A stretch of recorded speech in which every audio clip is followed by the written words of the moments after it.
Channel physics as I feel it.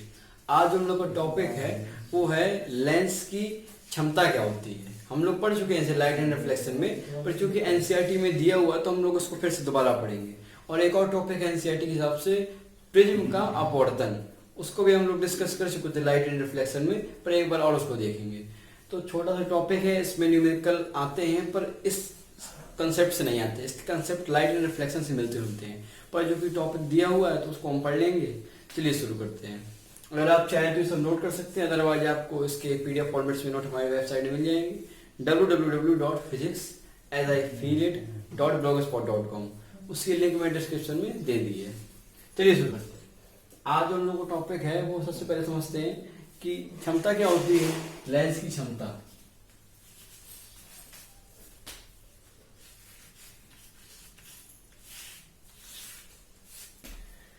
देखिए lens की क्षमता क्या होती है, क्षमता का आप समझ रहे हैं, इसको हम लोग पावर भी कहते हैं अगर इंग्लिश में देखें तो। क्षमता से मतलब क्या है, किसी चीज की एबिलिटी कितनी है आपके अंदर, काबिलियत है उस चीज की। तो एबिलिटी से मतलब है, लेंस आपको पता है दो प्रकार के होते हैं, एक होता है उत्तल लेंस, एक होता है अवतल लेंस। तो उत्तल लेंस क्या करता है, जब रे आती है पैरेलल तो उनको कन्वर्ज करता है, यानी कि कन्वर्जिंग रे, केंद्रित करने की क्षमता है, तो कन्वर्जिंग।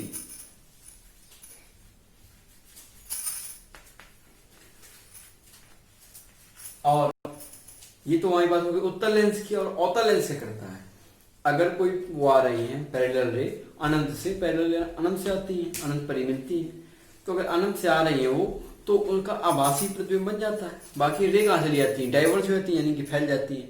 तो हमको क्या पढ़ना है कि होता क्या है उसमें। उत्तल लेंस में कन्वर्जिंग यानी कि केंद्रित करता है, अवतल लेंस क्या करता है, फैलाता है, यानी कि डाइवर्जिंग।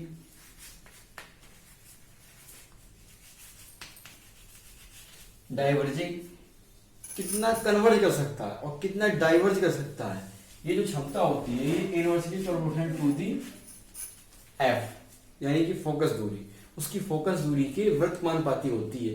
कन्वर्ज करने की क्षमता है, डाइवर्ज करने की क्षमता, ठीक है। तो अगर हम इसकी जगह इन्होंने एक वर्ड प्रयोग करिए जिसे कहते हैं हम लोग पी, यानी कि पावर, क्षमता, लेंस की क्षमता, P इक्वल टू 1/f, ठीक है। तो इसमें हम लोग f को रखते हैं इन मीटर। तो जो हमारा आंसर आता है वो आता है डायोप्टर, ये इसकी वो है यूनिट, क्या है, डायोप्टर, ठीक है। डी से लिखते हैं, अगर ये आप फोकस दूरी हम सेंटीमीटर में रखते हैं तो 100/f हो जाएगा, ठीक है। सब छोटी बातें हैं। तो इतना ही क्षमता कंसेप्ट था। इसमें न्यूमेरिकल कभी कभी पूछे जाते हैं, तो उनका जो हमारा अगला लेक्चर आने वाला है कल का, उसमें हम लोग सेपरेट वीडियो करेंगे इसका। उसमें अच्छे न्यूमेरिकल इसके हैं, कुछ दूरदृष्टि दोष वगैरह की और निकट दृष्टि दोष वगैरह के भी आ जाते हैं, सब प्रैक्टिस कर लेंगे। तो इसको नोट कर सकते हैं आप चाहें तो।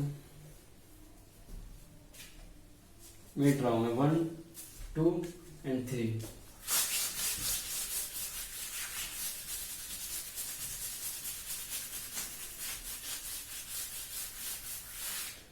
अब प्रिज्म द्वारा प्रकाश का अपवर्तन।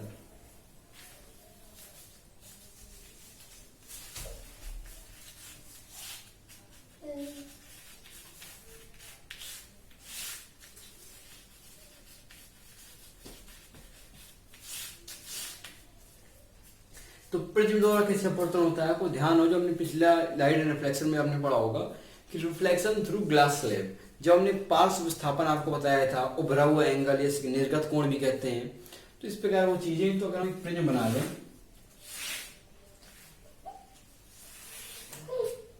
ठीक है, ये प्रिज्म हो गया।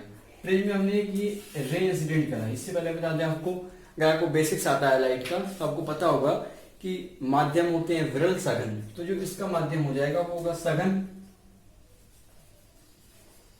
प्रिज्म का जो अपवर्तनांक होगा वो तो बाहर से तो सघन ही होगा, तो यहाँ का हो जाएगा विरल,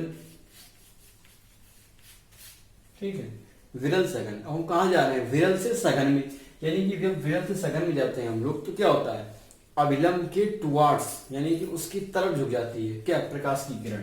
तो अगर हमने यहाँ नॉर्मल खींच लिया, अभिलंब जो हमेशा क्या होता है प्लेन के परपेंडिकुलर 90 अंश, ठीक है।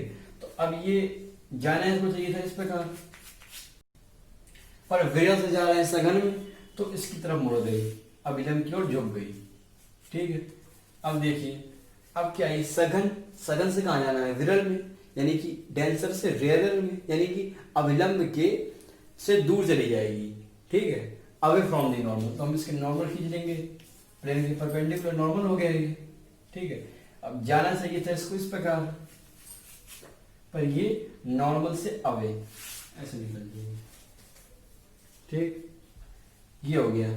ठीक है, अब इसमें नामांकन कर दीजिए जो चीजें होती हैं। अगर थोड़ा सा हम इसको बैक ले लें, यहाँ नॉर्मल मीट करेंगे वो तो ठीक, कोई दिक्कत नहीं।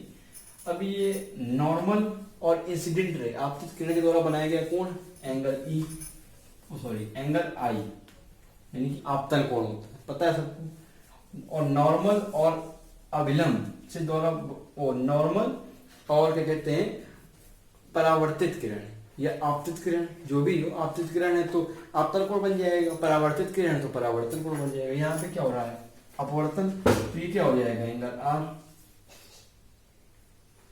ये परावर्तन हुआ, अभिलंब ये है। ठीक है, तो अभिलंब के साथ बनाया गया आपतित किरण, अपवर्तित किरण के द्वारा कोण एंगल आर। ठीक, अब हम यहाँ चलते गए तो ये जो कोण बनता है ये होता है एंगल ई। ठीक है, एंगल ई, तो इसे कहते हैं हम लोग, ई को कहते हैं निर्गत कोण,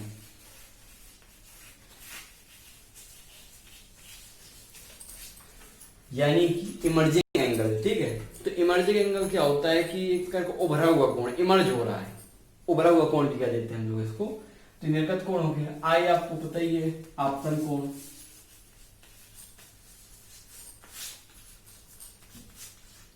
आर पता है, अपवर्तित कोण,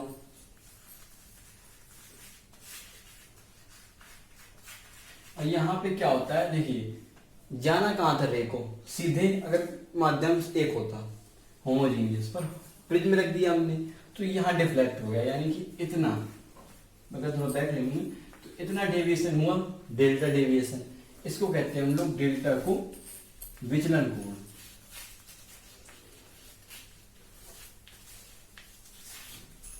ठीक है, विचलन कोण हो गया। इतनी चीजें बताने के लिए, और एक और चीज होता है यहाँ पे ए, पता होगा आपको, ए कहते हैं प्रिज्म कोण को।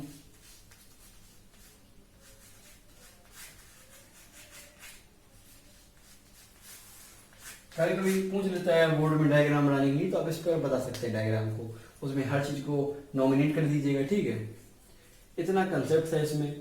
और इसमें एक और चीज होती है कि एक्सपेरिमेंटली देखा गया है ये प्रयोग करके कि जो आपतन कोण होता है ई, ये निर्गत कोण के बराबर होता है, या तो अप्रोक्स होता है, बराबर होता है या लगभग बराबर होता है। ठीक है, तो ये कंडीशन पर डिपेंड करता है कितना डेंस मीडियम है, कितना रेयर मीडियम है, कहाँ से रे आ रही है, कितने मीडियम रखें, वो सब एडवांस टॉपिक हो गया।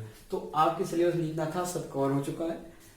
तो अगला लेक्चर आता है न्यूमेरिकल्स पे, तो उसको देखेंगे। तब तक के लिए ऑल द बेस्ट।